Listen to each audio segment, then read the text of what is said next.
For more on the Prime Minister's rejection of methane emissions pledges, let's bring in my panel from Brisbane, host of Hargrave, Gary Hargrave, and from Perth, my good friend broadcaster Jane Marwick.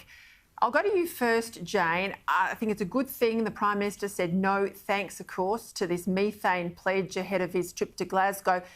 I think you would have heard what I said at the top of the show. This is going to be death by 1,000 cuts. Once we've caved in on net zero by 2050, where do we go from here? 30% of methane cut, agriculture, mining. You live in Perth.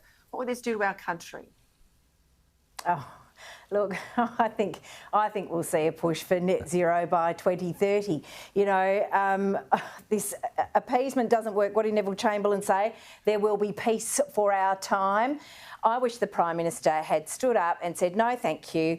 We meet our promises. We are on target to meet what we promised in Paris. We're not going to sign up to net zero for 2050. We're responsible for 1% of the world's carbon dioxide emissions, and I wish he'd drawn a line there. My fear, Peter, is that, and I read your column today, and if you subscribe to The Australian, read it, because you absolutely nailed it. Yeah. There is now not a cigarette paper's difference between the Coalition and Labor, and if the Coalition think that Conservative voters, that their base will vote for them, or that the votes will drift back to them off the back of this, I think they're sorely mistaken. I'll read you a quote, a comment from your piece today. The comments under it were very instructive. A man called Keith wrote, as an arch Conservative, I will be voting Labor. The Liberals need a clean out. Now, I'm hearing that a lot. Morrison has to go and the country needs a wake up. The damage Labor will cause will deliver it. Now, a lot of people are talking about a clean out. I tell you what, people aren't buying net zero by 2050. Talk to small business people, real people on the ground.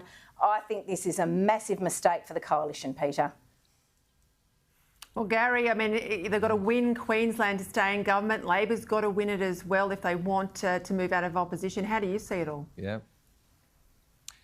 Well, I think there's 5 or 6 seats that are in jeopardy in Queensland if this explanation continues to be as clear as molasses, the stuff they make Bundy rum out of.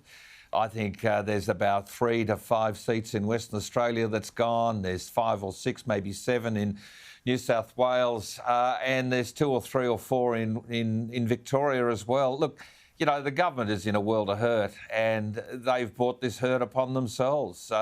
This self-flagellation to try and appease the Biden socialism agenda, the Boris, I'm trying to get out of Europe but still have Europe like me agenda. This is the Boris and Biden show.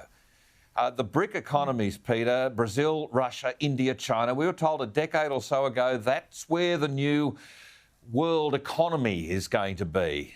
That's the new world economy, not the new world. We were told Brazil, Russia, India and China, that's what we should be hooking into.